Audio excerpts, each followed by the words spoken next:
Hello student, कैसे आप सब? बढ़िया। चलिए आज हम लोग शुरू करेंगे करंट इलेक्ट्रिसिटी। इसका हम लोग थ्योरी पार्ट कवर करेंगे, इसका प्रूफ वगैरह सब, सारा फार्मूला का प्रूफ वगैरह सब चीज़ इसमें कवर करेंगे। तो चलिए इसको शुरू करते हैं।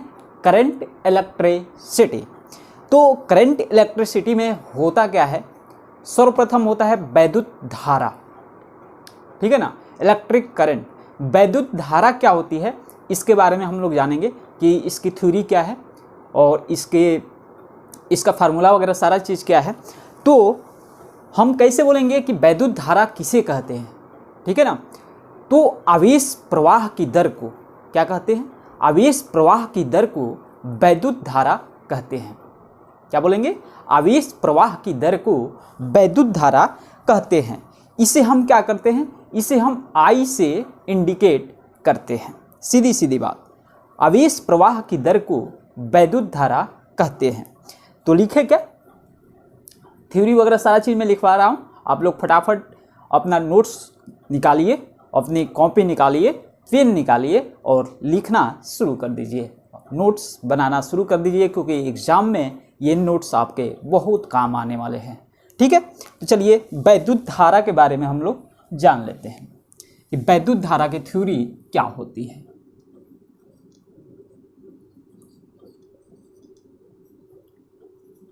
वैद्युत धारा, ठीक है, इलेक्ट्रिक करंट। तो वैद्युत धारा किसे कहते हैं? तो बोलेंगे, आप लिखेंगे कि आवेश प्रवाह की दर को, आवेश प्रवाह की दर को वैद्युत धारा कहते हैं।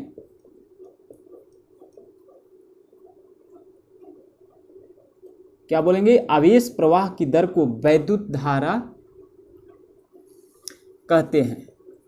इसे हम क्या करते हैं? I से इंडिकेट करते हैं। इसे हम I से इंडिकेट करते हैं। ये क्लास 10th में आप लोग पढ़े होंगे,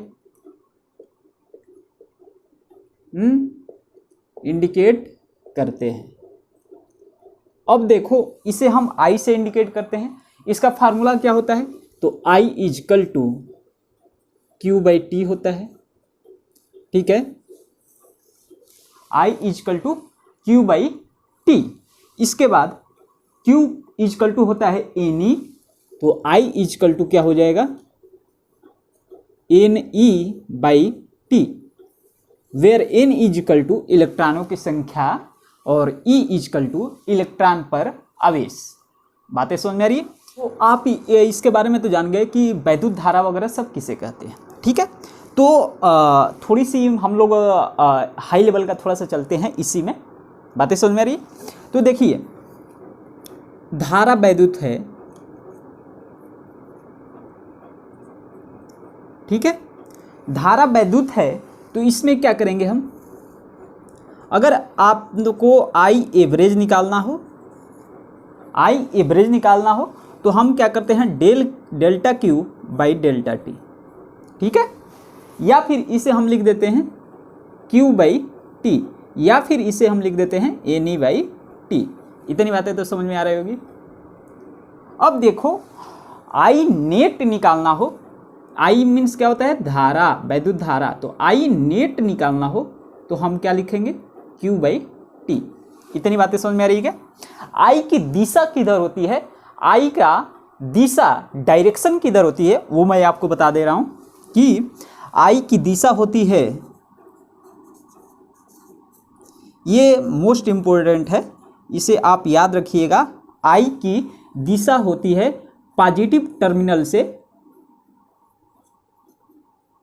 सर्किट में पॉजिटिव टर्मिनल से नेगेटिव टर्मिनल की तरफ।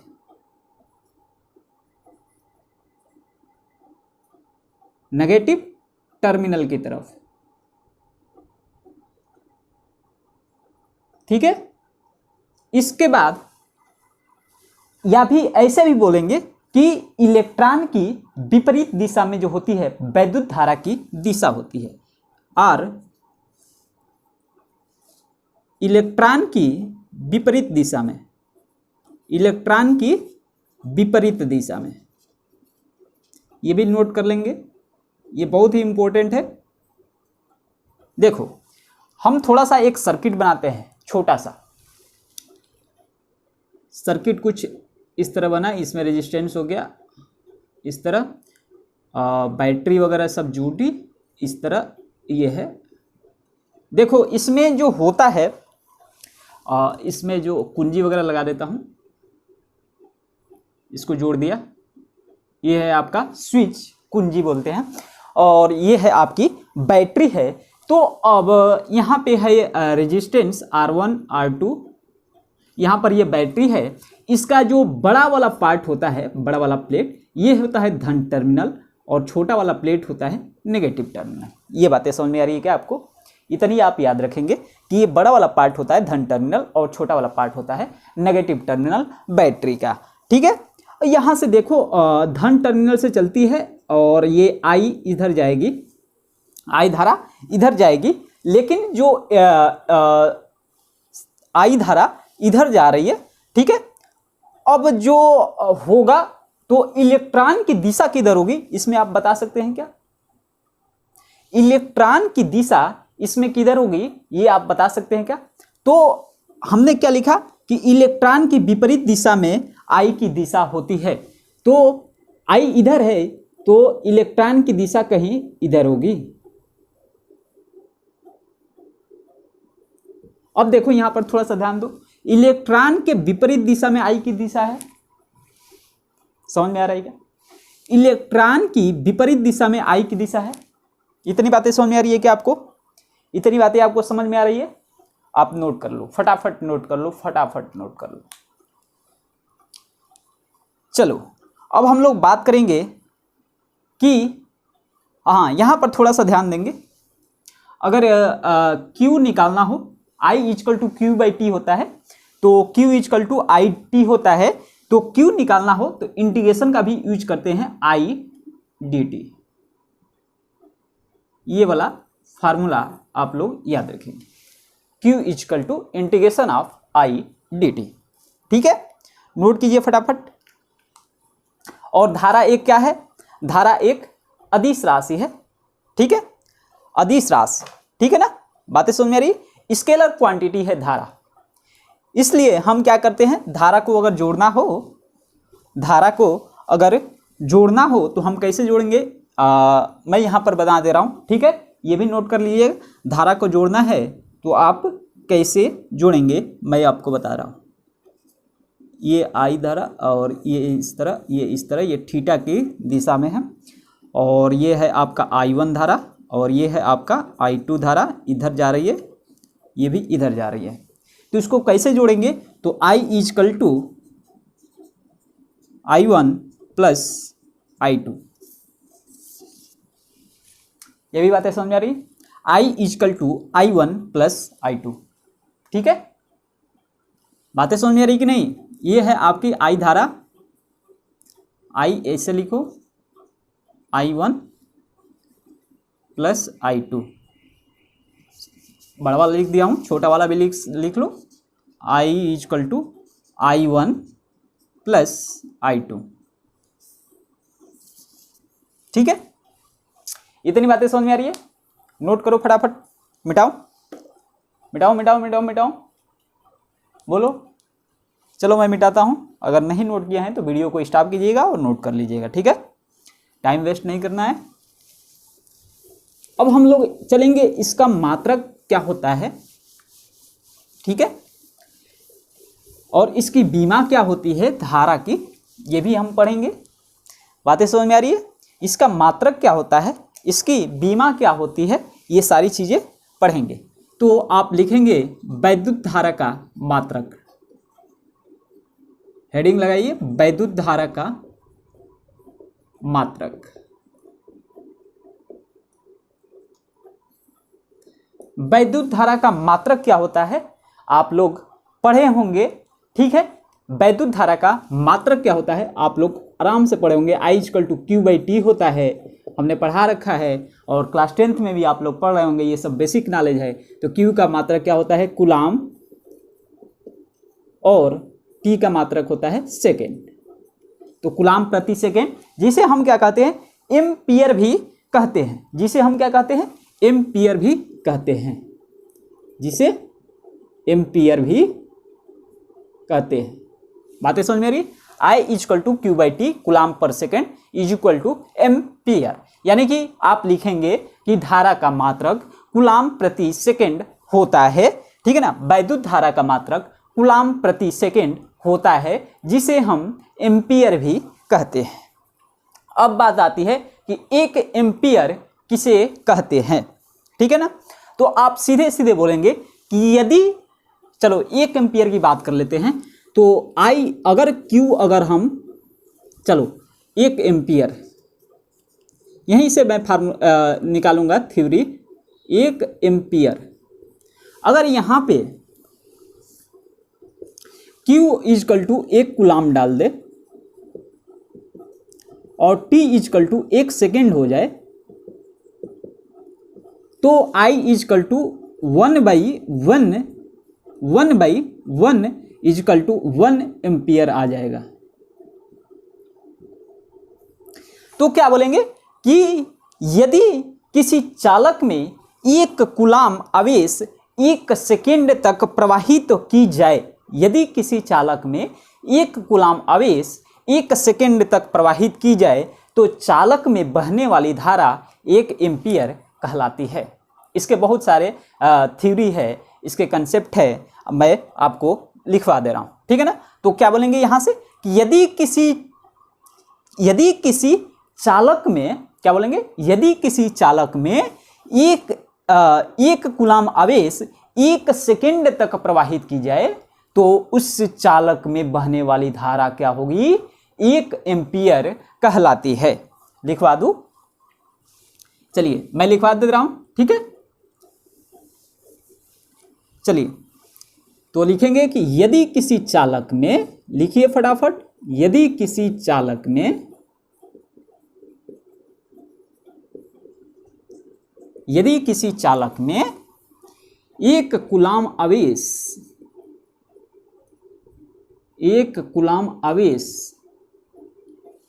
1 सेकेंड तक प्रवाहित की जाए, 1 सेकेंड तक, लिखिए फटाफट, तक प्रवाहित की जाए,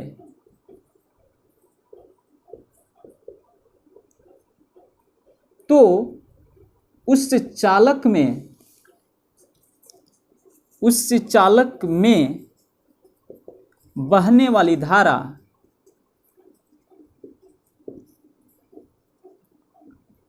बहने वाली धारा 1 एम्पियर कहलाती है। इसके और भी थ्योरी है जो मैं आपको बता रहा हूँ, बताऊंगा। 1 एम्पियर कहलाती है, ये लिख लिए। देखिए यहाँ पे हम आपको एक और थ्योरी बताएंगे कि हम लोग जानते हैं कि Q इजकल टू NE होता है। ये बातें समझ में रही है, Q इजकल टू NE। तो Q का वैल्यू हमने 1 कूलाम रख दिया, 1 रख दिया, 1 कूलाम। तो यहाँ पर हम देखेंगे तो N इजकल टू इलेक्ट्रॉनों की संख्या है और E का वैल्यू हम लोग यहाँ पर 1.6 × 10⁻⁻19 रख देते हैं, ठीक है। यहाँ से आप लोग N का वैल्यू निकालेंगे तो N इजकल टू हो जाएगा 6.25 × 10⁻, कितना, 18 इलेक्ट्रॉन, ठीक है। N का वैल्यू आ जाएगा कितना, 6.25 × 10⁻18 इलेक्ट्रॉन। तो हम क्या बोलेंगे, यहां से भी एक थ्योरी निकलती है कि यदि किसी चालक के किसी अनुप्रस्थ परिच्छेद क्षेत्रफल से, यदि किसी चालक के अनुप्रस्थ परिच्छेद क्षेत्रफल से 6.25 × 10⁻18 इलेक्ट्रॉन 1 सेकेंड तक गुजर रहे हैं या फिर 1 सेकेंड तक गुजरे, तो क्या बोलेंगे, चालक में बहने वाली धारा जो होती है 1 एम्पियर कहलाती है। फिर से, यदि किसी चालक के अनुप्रस्थ क्षेत्रफल से, क्या बोलेंगे, यदि किसी चालक के अनुप्रस्थ क्षेत्रफल से 6.25 × 10⁻18 इलेक्ट्रॉन 1 सेकेंड में गुजर रहे हो, 1 सेकेंड में गुजर रहे हो, तो उस चालक में बहने वाली धारा 1 एम्पियर कहलाती है। ये भी लिखवा दो। चलो, यदि किसी चालक में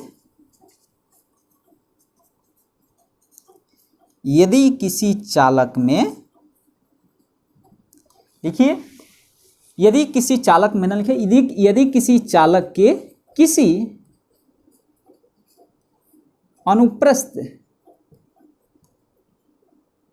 अनुप्रस्थ क्षेत्रफल से अनुप्रस्थ परिच्छेद क्षेत्रफल से, बोलिए,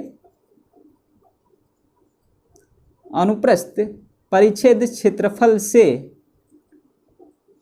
ठीक है, अनुप्रस्थ परिच्छेद क्षेत्रफल से 6.25 इंटू 10⁻18 इलेक्ट्रॉन एक सेकेंड में गुजर रहे हो या फिर जा रहे हो, गुजर रहे हो, तो उस चालक में बहने वाली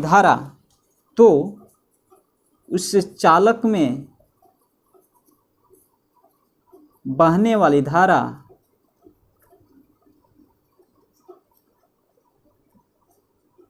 एक एम्पियर कहलाती है। लिख लेना, 1 एम्पियर कहलाती है। बातें समझ में आ रही है? अब चलिए थोड़ा सा हम लोग कुछ हाई लेवल पर चलते हैं, कुछ अच्छी बातें करते हैं, ठीक है। मिटाओ इसे, नोट करो फटाफट। नोट कर लिए क्या?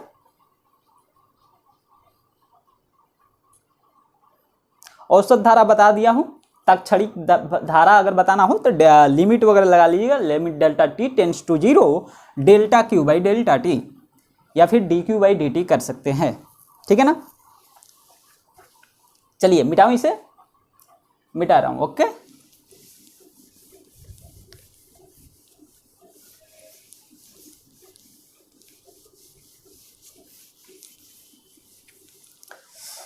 अब पढ़ेंगे तात्क्षणिक धारा का भी फार्मूला लिख लीजिए। तात्क्षणिक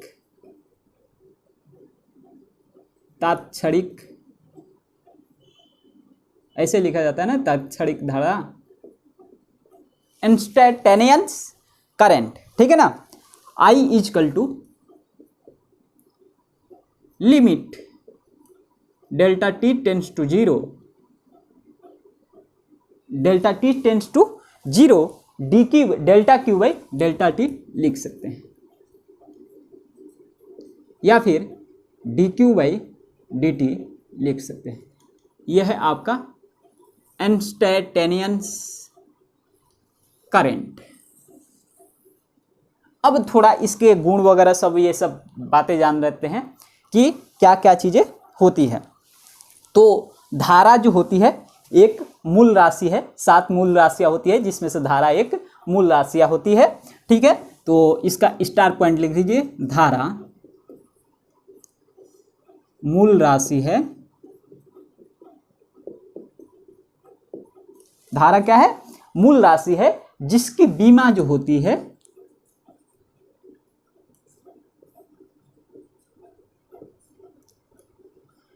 तो जिसकी बीमा जो होती है, धारा मूल राशि है जिसकी बीमा जो होती है M0 L0 T0 A1, ये होती है इसकी बीमा, ठीक है।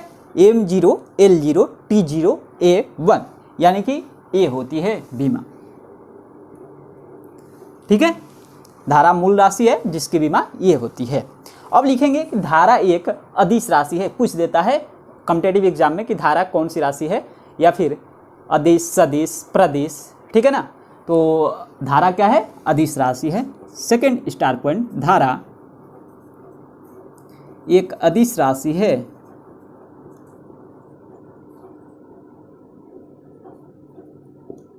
धारा एक अदिश राशि है जिसका एसआई मात्रक जो होता है एम्पियर होता है। आगे में लिख लो, जिसका एसआई मात्रक एम्पियर होता है। ठीक है, जिसका एसआई मात्रक क्या होता है, एम्पियर होता है। थर्ड स्टार पॉइंट क्या लिखेंगे, या फिर ऐसे ही इतनी आप समझ गए तो आप इतने रहने दो ही स्टार पॉइंट आपको मैं लिखवा दे रहा हूँ, ठीक है, नोट कर लो फटाफट। इसके बाद अगला टॉपिक जो है आपका वैद्युत धारा के प्रकार है, ठीक है। अगला जो टॉपिक है वैद्युत धारा का प्रकार। इसके पहले मतलब जो भी है आपके धात्विक चालक में वैद्युत आवेशों का प्रवाह, मुक्त इलेक्ट्रॉन मॉडल जो होता है, ये सारी चीज़ें आप पढ़ेंगे। और जो भी है मैं बता रहा हूँ इम्पोर्टेंट और अच्छी चीज़ें मैं आपको दे रहा हूँ, ठीक है। तो वैद्युत धारा के प्रकार जो होता है, एक होता है दिष्ट धारा और एक होता है प्रत्यावर्ती धारा, डीसी करंट और होता है एक एसी करंट, ठीक है ना। तो चलिए हम लोग वैद्युत धारा के प्रकार के बारे में जान लेते हैं।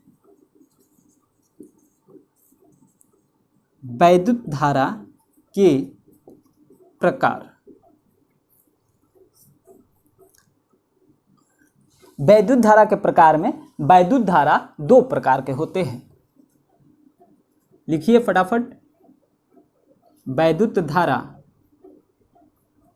दो प्रकार के होते हैं।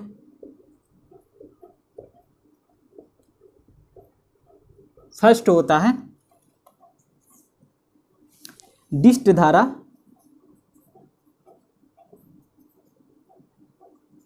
यानी कि डीसी करंट, और होता है सेकंड नंबर प्रत्यावर्ती धारा,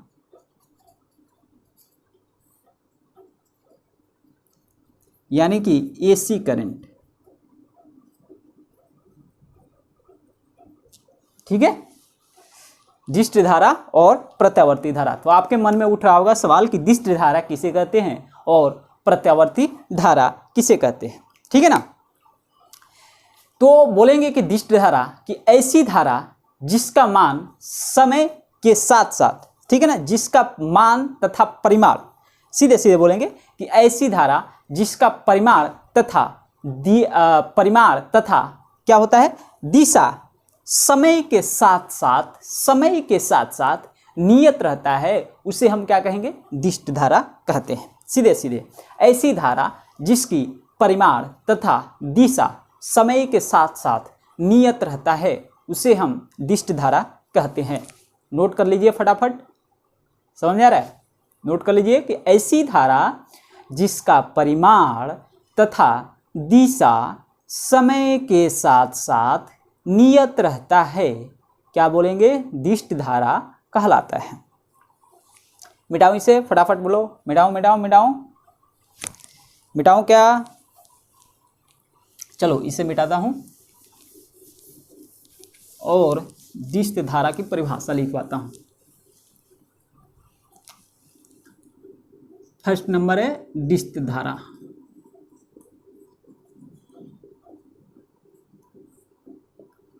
तो बोलेंगे कि ऐसी धारा जिसका परिमाण तथा दिशा समय के साथ साथ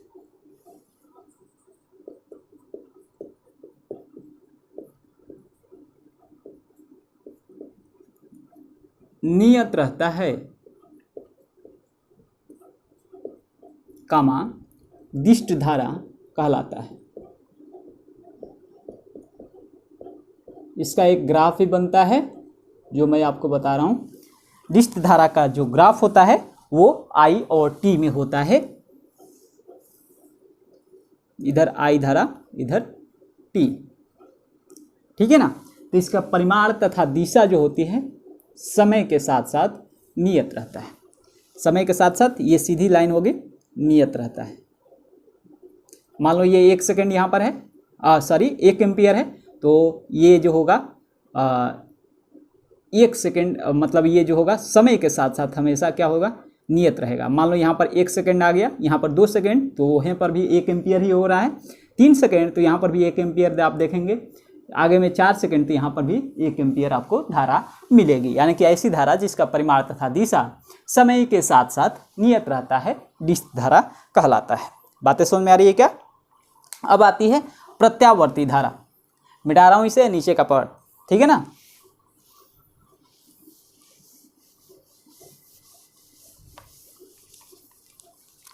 तो अब हम पढ़ेंगे प्रत्यावर्ती धारा।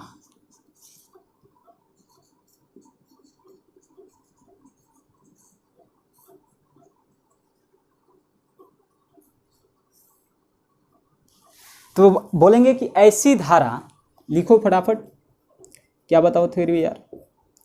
ऐसी धारा जिसका परिमाण तथा दिशा,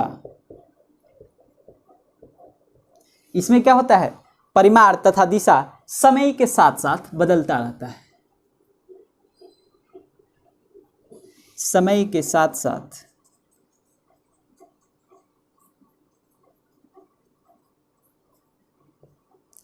बदलता रहता है। समय के साथ साथ बदलता रहता है और एक निश्चित समय अंतराल के बाद, और एक निश्चित समय अंतराल के बाद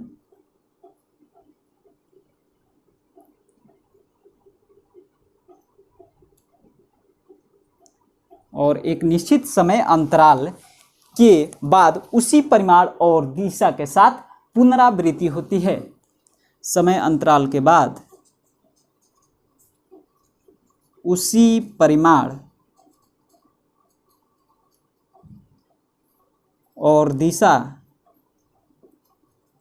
उसी परिमाण और दिशा के साथ पुनरावृत्ति होती है।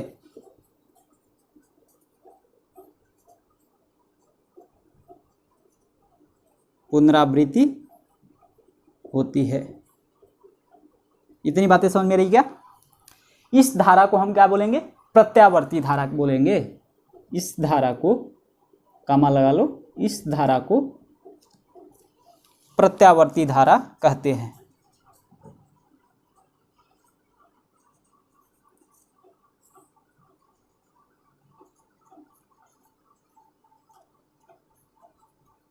इस धारा को प्रत्यावर्ती धारा कहते हैं। इसका ग्राफ बनेगा, यहाँ पे बना दे रहा हूँ इसका, ठीक है ना।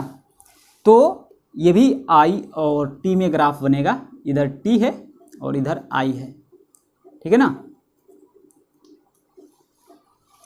तो ये जो होगा समय के साथ साथ क्या होगा, समय के साथ साथ बदलता रहता है, कुछ इस तरह से, कटक कटक, इस तरह से हमेशा बदलता रहेगा, ठीक है। इतनी बातें समझ में आ रही है, ठीक है। चलिए, अब कोई पूछता है कि वैद्युत धारा जो होती है, वैद्युत धारा की दिशा जो होती है उसमें लाइन लगी रहती है, तीर लगा रहता है, तो भैया वैद्युत धारा सदिश क्यों नहीं होती है? तो इसका भी मैं लिखवा दे रहा हूँ कि वैद्युत धारा का अदिश राशि कैसे होता है वो भी मैं नोट करवा दे रहा हूँ, ठीक है ना। मिटाओ इसे, बोलो फटाफट। चलो मैं मिटा रहा हूँ इसे, ठीक है।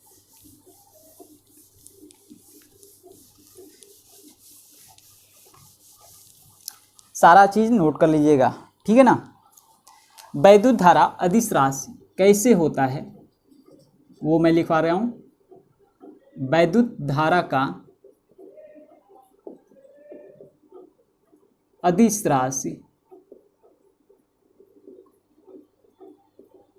होना। वैद्युत धारा अदिश राशि कैसे होती है ये हम समझा रहे हैं, ठीक है ना।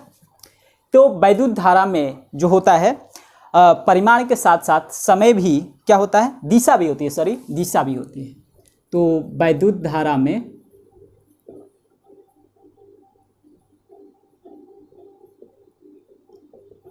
परिमाण के साथ साथ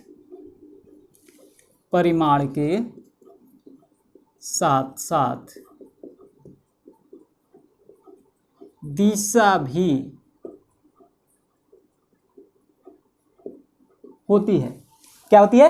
दिशा भी होती है, परंतु यह क्या होती है? सदिश राशि नहीं है। परंतु यह सदिश राशि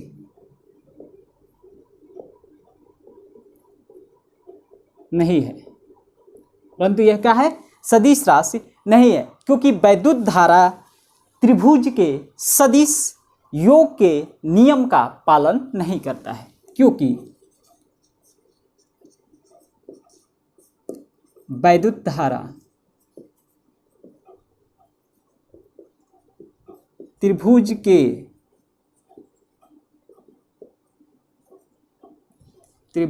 के सदिश योग के नियम का पालन नहीं करता है। ठीक है। अब आती है इलेक्ट्रॉन गैस। आप लोग के टॉपिक में है इलेक्ट्रॉन गैस। तो इलेक्ट्रॉन गैस के बारे में हम लोग जानेंगे। बातें समझ में आ रही है?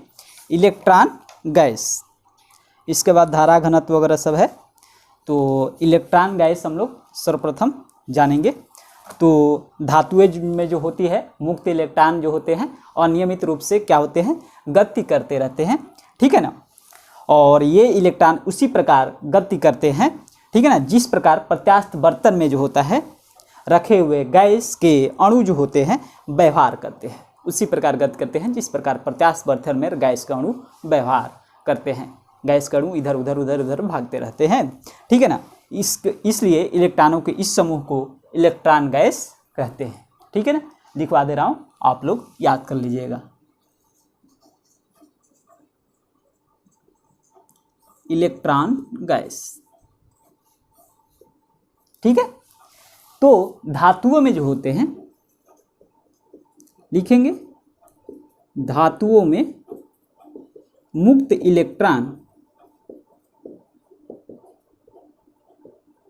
धातुओं में मुक्त इलेक्ट्रॉन अनियमित रूप से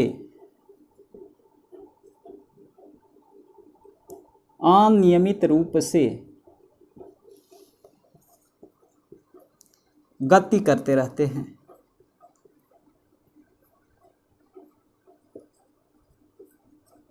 ठीक है। अनियमित रूप से गति करते रहते हैं। ये इलेक्ट्रॉन उसी प्रकार से गति करते हैं, ये इलेक्ट्रॉन उसी प्रकार से गति करते हैं जिस प्रकार से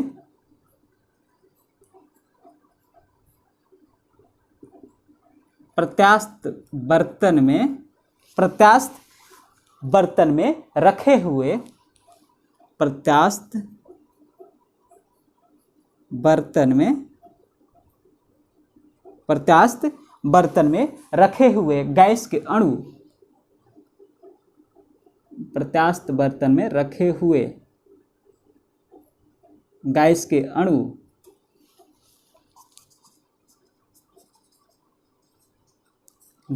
क्या करते हैं? व्यवहार करते हैं।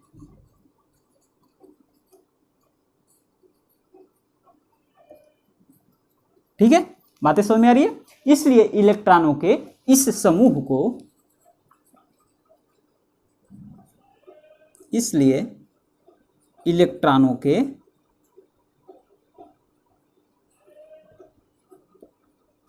इस समूह को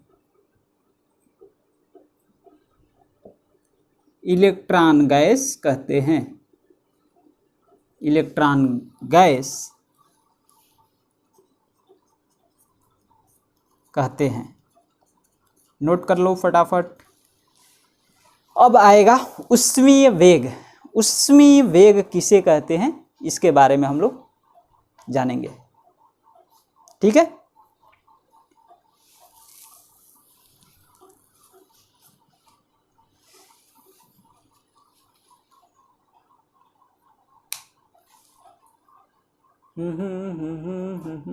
नोट कर लिए? मिटाओ मिटाओ मिटाओ मिटाओ, बोलो फटाफट।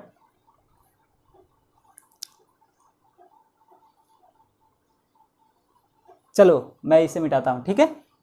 थ्योरी पार्ट कवर इसलिए करा रहा हूँ क्योंकि आपके एग्जाम में थ्योरी पार्ट भी आता है, साथ में प्रूफ भी आता है, साथ में क्वेश्चन भी आता है। जैसा कि मैं क्वेश्चन भी करवा रहा हूँ, हर चीज़ करवा रहा हूँ, ठीक है। चलिए मिटा रहा हूँ इसे। नोट नहीं किए हैं तो वीडियो को स्टॉप कीजिएगा और नोट कर लीजिएगा।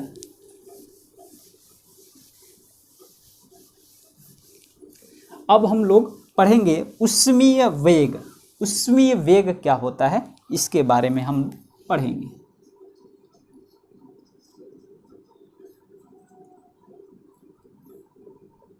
ऊष्मीय वेग तो मुक्त इलेक्ट्रॉन धातु के स्थिर आयनों के बीच रखी, ऐसे लिखे खाली स्थान में, ठीक है ना, उच्च वेग 10⁻, लगभग 10⁵ मीटर प्रति सेकेंड के हिसाब से, ठीक है ना, अनियमित रूप से गति करते रहते हैं। इस वेग को ऊष्मीय वेग कहते हैं। गैस के अणुओं का औसत ऊष्मीय वेग जो होता है वह 0 होता है। बातें समझ आ रही है? तो लिख लीजिए कि मुक्त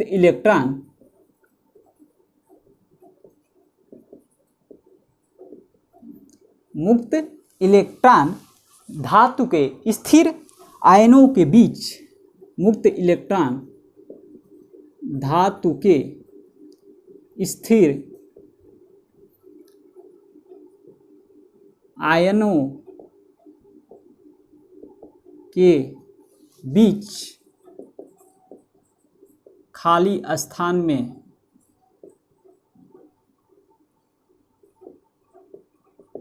उच्च वेग, यानी कि लगभग 10⁵ मीटर पर सेकेंड, ठीक है ना, उच्च वेग से अनियमित रूप से, उच्च वेग से अनियमित रूप से अनियमित रूप से गति करते रहते हैं, ठीक है ना, ठीक है ना। इस वेग को हम क्या बोलेंगे? ऊष्मीय वेग कहते हैं। इस वेग को ऊष्मीय वेग कहते हैं, ठीक है। इस वेग को ऊष्मीय वेग कहते हैं। गैस के अणुओं के मध्य, गैस के अणुओं का औसत वेग जो होता है 0 होता है। गैस के अणुओं का औसत ऊष्मीय वेग, ऊष्मीय वेग लिख लो, औसत ऊष्मीय वेग 0 होता है, 0 होता है। बातें समझ आ रही है? देखो U1, इसको हम लोग U1 + U2 + U3 + ... UN अपान में N = 0, U से इंडिकेट करते हैं, U से इंडिकेट करते हैं, ठीक है। बातें समझ में आ रही? इतनी बातें समझ में आ रही कि नहीं? ठीक है। थोड़ा सा एक फार्मूला एक और बताऊं। आप लोग जानते होंगे कि I = Q/T होता है, ठीक है। और आप ये जानते हैं कि एक आवृत्ति गति में T = होता है 2πr/v होता है। T का वैल्यू रख दो वहाँ पे, v क्या है? वेलोसिटी है, 2πr × v, ये भी फार्मूला होता है। I = Qv/2πr। बातें समझ में आ रही है? यहाँ से भी क्वेश्चन बहुत सारे कॉम्पिटिटिव एग्जाम के सॉल्व हो जाते हैं। ठीक है, बातें समझ आ रही है। अब ये कहोगे कैसे आया, तो मैं आपको बता दिया कैसे आया। ठीक है, समझ में आ रही है। चलिए, ये सब चीज़ें मैं समझाऊंगा और सब चीज़ें। तो ऊष्मीय वेग के बारे बाद आता है अनुगमन वेग या अपवाह वेग। ठीक है ना, ऊष्मीय वेग के बाद आता है अनुगमन वेग या अपवाह वेग। ठीक है ना, तो हम सीधे सीधे बोलेंगे कि दो क्रमागत संघटकों के बीच औसत वेग को अनुगमन वेग या अपवाह वेग कहते हैं। क्या बोलेंगे कि दो क्रमागत संघटकों के बीच औसत वेग को अनुगमन वेग या अपवाह वेग कहते हैं। सीधी सीधी एक छोटा सा थ्योरी, और बड़ा सा थ्योरी लिखना है तो मैं लिखवा दे रहा हूँ, लिख लेना। ठीक है, अधिकतर टीचर वैसे ही लिखवाते हैं, एक बड़ा सा थ्योरी जो मैं लिखवा रहा हूँ। ठीक है ना, और एक छोटा सा शॉर्टकट जो थ्योरी होता है मैं आपको, जैसे मैंने बोला कि दो क्रमागत संघटकों के बीच, ठीक है ना, औसत वेग को क्या बोलेंगे, अपवहन वेग बोलते हैं। उस टाइप से मैं लिखवा दे रहा हूँ। ठीक है, मिटाओ, चलिए मिटाता हूँ।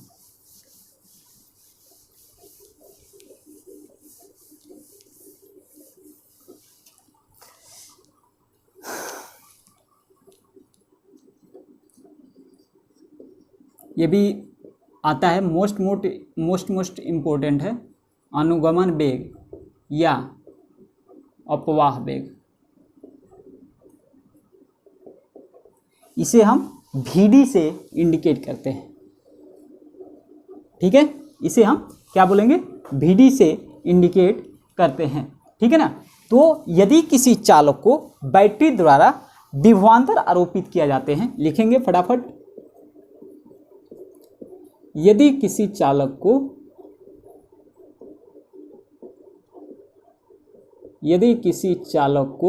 बैटरी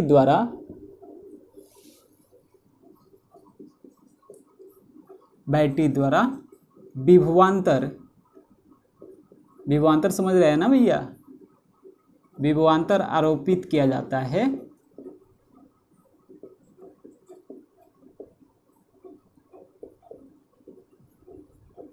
यदि किसी चालक को बैटरी द्वारा विभवांतर आरोपित किया जाए तो मुक्त इलेक्ट्रॉन किया जाए, लिखो, तो मुक्त इलेक्ट्रॉन,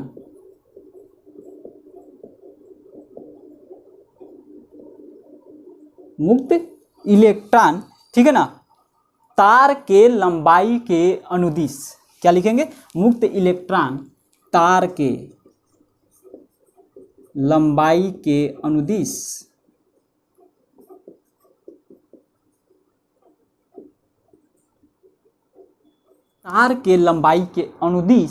उच्च विभव वाले सिरे की ओर, क्या लिखेंगे, उच्च विभव वाले सिरे की ओर एक निम्न वेग से, एक नियत सूक्ष्म वेग से अनुगमन करते हैं। तार के लंबाई के अनुदिश उच्च विभव वाले सिरे की ओर, उच्च विभव वाले सिरे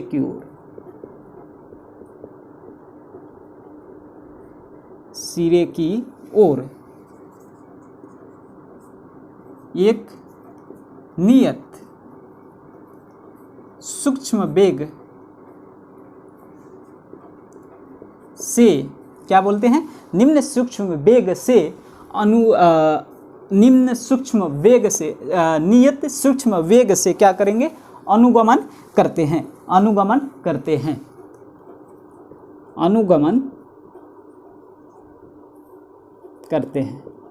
ठीक है, इतनी बातें समझ रही है। इस वेग को क्या कहेंगे, अनुगमन वेग या अपवाह वेग कहते हैं। इस वेग को अनुगमन वेग या अपवाह वेग कहते हैं। इतनी बातें समझ में आ रही है। ठीक है, इसे हम VD से इंडिकेट करते हैं, लिखवा दिया हूं, लिख दो भैया। इसे हम VD से प्रदर्शित करते हैं।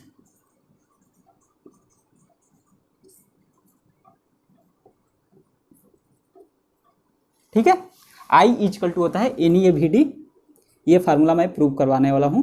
आई is equal to N E A V D, यहाँ से वी डी निकालोगे आई बाई एन ई ए। ठीक है, बातें समझ में आ रही है। V D is equal to I by N E A, इतनी बातें समझ में आ रही कि नहीं आपको? समझ में आ रही कि नहीं? V D is equal to I by N E A, यहाँ पर ई जो होता है इलेक्ट्रॉन पर आवेश होता है। ये फार्मूला मैं अभी प्रूफ करवाने वाला हूँ। ठीक है, चलिए तो मिटाऊँ इसे, इसको मैं प्रूफ करवाने वाला हूँ। इसमें लिख दिया। ठीक है, ये है अनुगमन वेग तथा वैद्युत धारा में रिलेशन पूछता है, ये वाला। मिटाऊँ क्या? चलो मैं इसे मिटाता हूँ। ओके,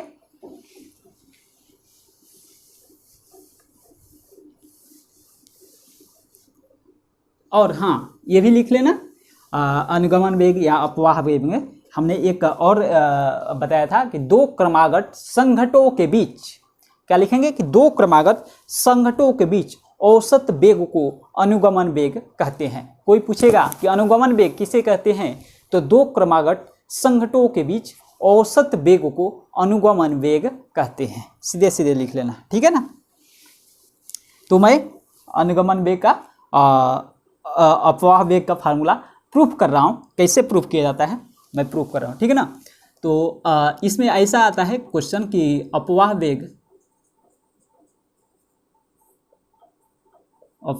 या अनुगमन वेग, ठीक है ना, अपवाह वेग या अनुगमन वेग, सॉरी, अपवाह वेग या अनुगमन वेग, अपवाह वेग तथा वैद्युत धारा में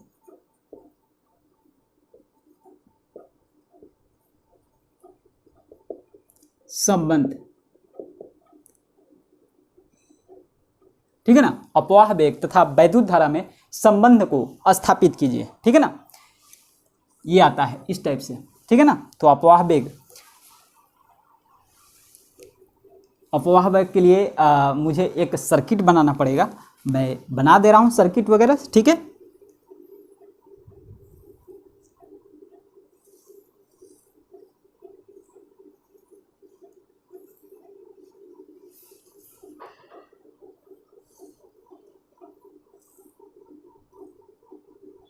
यहां पर बैटरी जुड़ी, ठीक है। ये छोटा सा एक पृष्ठ है ए, इसकी रेजिस्टेंस की है एल, ठीक है ना, एल लंबाई है। और ये क्षेत्रफल जो है ये वाला क्षेत्रफल जो है ये है, ठीक है। बातें समझ में आ रही है। अब देखिए इसमें इलेक्ट्रॉन गति करते रहते हैं, इलेक्ट्रॉन है भैया, ठीक है। इसमें भी है, ठीक है। इसमें इलेक्ट्रॉन गति करते रहते हैं। ये है प्लस टर्मिनल, ये माइनस, यहाँ पर आ गया प्लस, ठीक है ना, इधर आते जाएगा, ये सर्किट क्लोज होए और पूरा हो गया, ठीक है ना। तो यहाँ पर हम लोग सीधे सीधे एक प्रूफ करेंगे कि n बराबर, अगर हम लोग n इजकल टू मान ले कि एकांक आयतन में इलेक्ट्रॉनों की संख्या है, n इजकल टू एकांक आयतन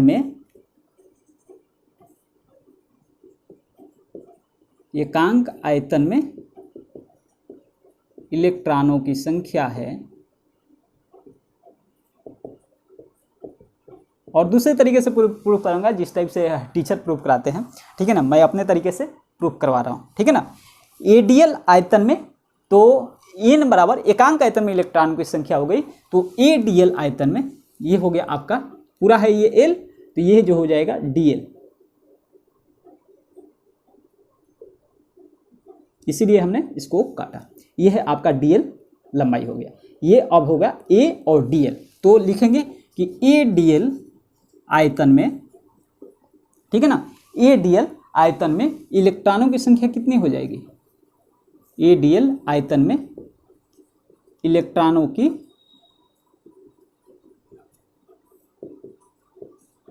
संख्या।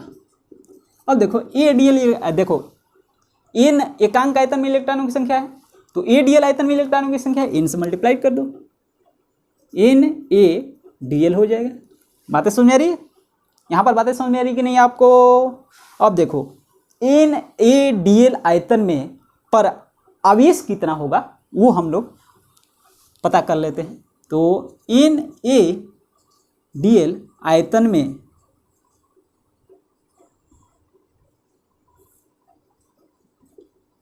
आवेश, अब देखो ये तो है इलेक्ट्रॉनों की संख्या इतना, हम जानते हैं कि आवेश इक्वल टू क्या होता है Ne, तो n बराबर क्या है यहाँ पे, ये वाला इलेक्ट्रॉनों की संख्या। बात समझ में रही है, तो यहाँ पर लिख लेते हैं NaDL, ये हो गया इलेक्ट्रॉनों की संख्या, ठीक है। और एक E से मल्टीप्लाई करेंगे, बातें समझ में रही है, तो E से मल्टीप्लाई हम लोग कर लेते हैं। फार्मूले समझ में आया, कहाँ से हमने डाला यहाँ पे, कैसे आया, ये समझ में आ रहा है कि नहीं आपको। अब देखिए, अब इसलिए हम लोग जानते हैं कि I इक्वल टू होता है dQ/dt, ये हमने फार्मूला लिखवाया था, ठीक है। तो I इक्वल टू dQ/dt, आवेश इतना है, समझ में आ रहा है, आवेश इतना है, ठीक है ना। तो हम लिखेंगे, तो Ne dQ/dt है ना, dQ/dt है ना, तो इसका dQ/dt कर लो, तो Na, ठीक है ना, NaE, या फिर ऐसे लिख लो NeA इंटू DL/dt हो जाएगा। dQ इक्वल टू क्या होगा, NeADL और dt, हमने कुछ किया नहीं, कुछ इंटीग्रेशन डिफरेंशिएशन कुछ नहीं किया। I equal to dQ/dt, dQ की जगह पर NeADL अपान में dt कर दिया। इतनी बातें समझ में आ रही है, बातें समझ में आ रही है। और DL/dt इक्वल टू क्या हो जाएगा यहाँ पे, Vd, तो यहाँ पर डेट सिंप्लाई, इसलिए I इक्वल टू यहाँ पर हम लिख सकते हैं NeA इंटू Vd,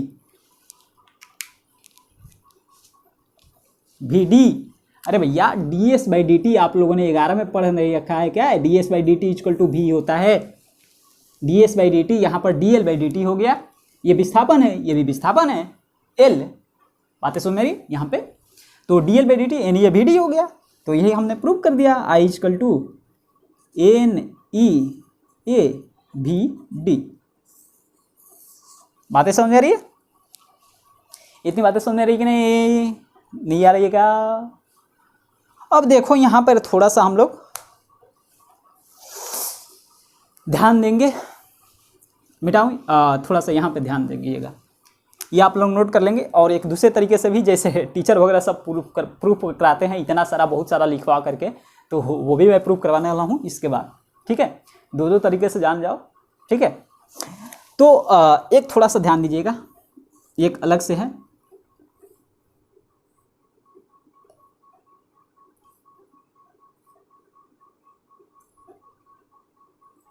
ठीक है। ये है एरिया A1, ये है आपका A2। अब देखो यहाँ पर I1, अगर यहाँ से हम लोग I1 को प्रवेश करवाए इस तरह, I को, ठीक है ना, I को प्रवेश करे यहाँ पे, यहाँ पर हो गया I1 प्रवेश हुई, यहाँ पर हो गया I2 निकली, तो जो होगा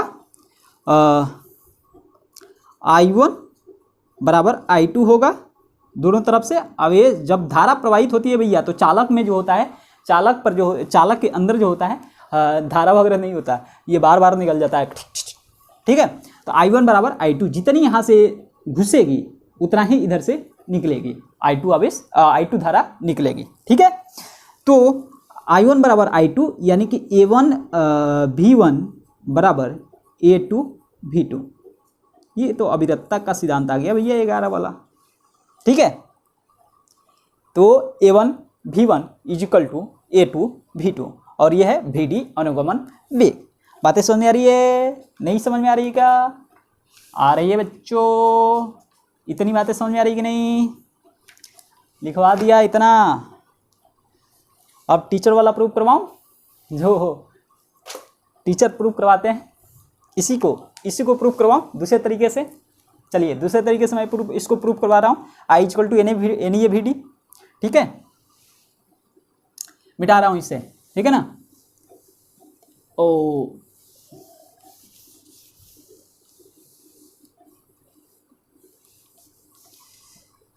हाँ, तो क्या बोलते हैं टीचर, कैसे लिखवाते हैं कि माना कि, ऐसे भी लिख लो, माना कि, क्या मानेंगे कि किसी चालक के, माना कि किसी चालक के अनुप्रस्थ परिच्छेद का क्षेत्रफल, परिच्छेद का क्षेत्रफल ए है, ऐसे लिखवाते हैं, ठीक है ना। तार की एकांक आयतन में मुक्त इलेक्ट्रॉनों की संख्या n है। तार की एकांक आयतन में, लिखते लिखते पगला जाओगे, तार के एकांक आयतन में मुक्त इलेक्ट्रॉनों की संख्या, मुक्त इलेक्ट्रॉनों की संख्या n है, ठीक है, ऐसे लिखेंगे।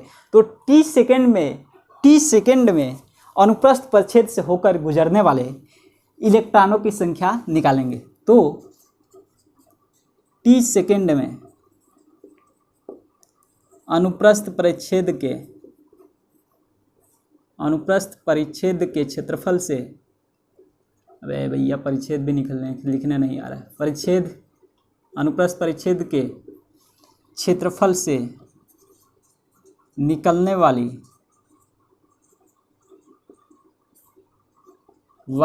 इलेक्ट्रॉनों की संख्या, टी सेकेंड में अनुप्रस्थ परिच्छेद के क्षेत्रफल से निकलने वाले इलेक्ट्रॉनों की संख्या जो होगी N A into V D into T हो जाता है, ठीक है, ऐसे लिखते हैं, ठीक है, बातें समझ रही। टी सेकेंड में अनुप्रस्थ परिच्छेद के क्षेत्रफल से होकर गुजरने वाले आवेश की मात्रा कैसे निकालेंगे। टी सेकेंड में अनुप्रस्थ परिच्छेद के क्षेत्रफल से होकर गुजरने वाले, ठीक है ना, गुजरने वाले आवेश की मात्रा, लिखते लिखते पगला जाओगे, आवेश की मात्रा Q इक्वल टू क्या हो जाएगा, N A V D into T और इंटू ई, इससे मल्टीप्लाइड कर दिया जाता है, ठीक है ना। अब क्योंकि टी सेकेंड में अनुप्रस्थ परिच्छेद से होकर गुजरने वाले आवेश की मात्रा, तो आवेश की ई से मल्टीप्लाइड कर देता है एक, ठीक है ना, इलेक्ट्रॉन पर आवेश इतना होता है, तो ई से मल्टीप्लाई करेंगे, इतने इलेक्ट्रॉन में आवेश हो जाएगा, ठीक है ना, क्योंकि Q इक्वल टू होता है आई, या फिर ऐसे Q equal to N E होता है, ये वाला फार्मूला लगा है। तो इलेक्ट्रॉनों की संख्या यहाँ पर एन ए वी डी है, ठीक है ना, N A V D T है, और एक ई, ये वाला हमने लिख दिया, बातें समझ में रही। अब यहाँ से I equal to Q by T कर देते हैं और आपका आ जाता है, तो N A V D T E by T, T से टी कैंसिल हो जाता है, यहाँ पर direct simply I equal to आ जाता है N E A V D, ठीक है। इस टाइप से वो सब प्रूव करवाते हैं फार्मूला, बातें समझ रही। तो जो भी मतलब एग्जाम में आएगा, तो जैसे मैंने प्रूव करवाया इस टाइप से लिखवा करके, वैसे फटाक से आप प्रूव कर सकते हो, बहुत कम समय में बहुत अच्छे तरीके से आप समझा सकते हो, ठीक है। तो ये भी नोट करना, नोट कर सकते हैं अपने कॉपी में। मिटाऊं इसे, बोलो फटाफट, मिटाऊं, चलो मिटाता हूं, ओके।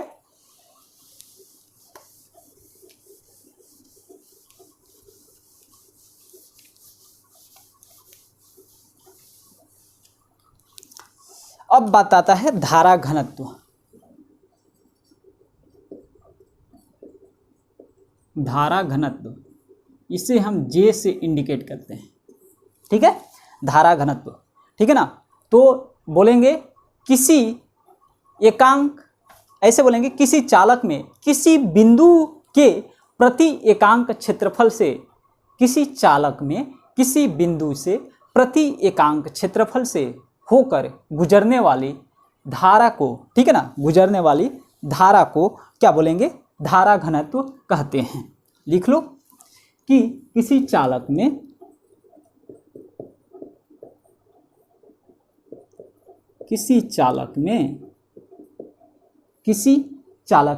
किसी बिंदु के प्रति एकांक क्षेत्रफल से, किसी चालक में किसी बिंदु से किसी बिंदु के प्रति एकांक क्षेत्रफल से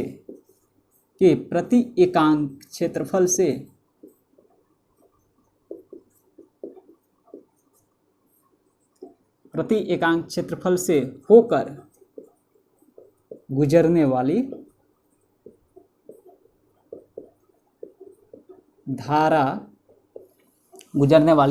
धारा या फिर वैद्युत धारा, लिखो वैद्युत धारा को धारा घनत्व कहते हैं। इसे हम क्या करते हैं, जे से इंडिकेट करते हैं। जे इजकल टू होता है I/A। यहीं से फार्मूला थ्योरी निकली है, सॉरी। किसी चालक में किसी बिंदु के प्रति एकांक क्षेत्रफल से, अगर ये क्षेत्रफल 1 हो जाए तो प्रति एकांक क्षेत्रफल से होकर गुजरने वाली वैद्युत धारा को धारा घनत्व कहते हैं। यहीं से आप लिख सकते हैं ये फार्मूला, अगर आप याद रखते हैं। धारा घनत्व की विमा क्या होती है, लिख लो, धारा घनत्व की विमा, ठीक है ना, एवं मात्रक।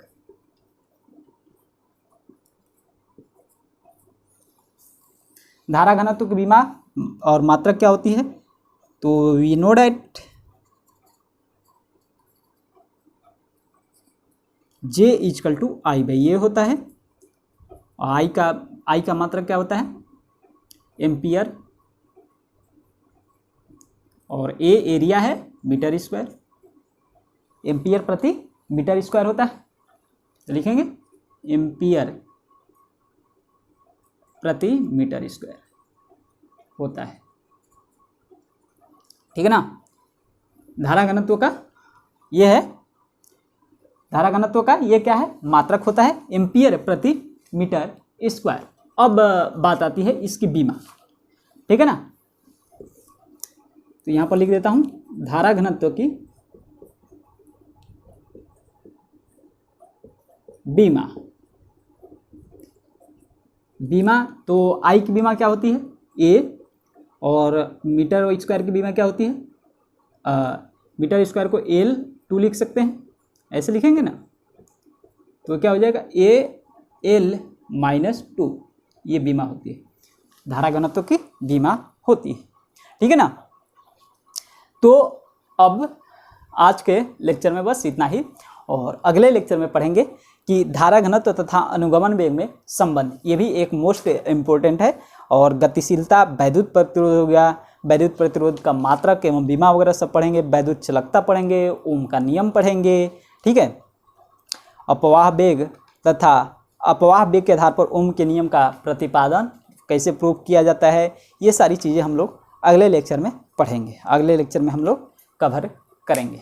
तो फ्रेंड्स, अगर ये वीडियो आपको पसंद है तो कृपया इसे लाइक करें, चैनल को सब्सक्राइब करें और बेल आइकन को प्रेस करना न भूलें, ठीक है। और अपने दोस्तों के साथ इस वीडियो को शेयर ज़्यादा से ज़्यादा करें।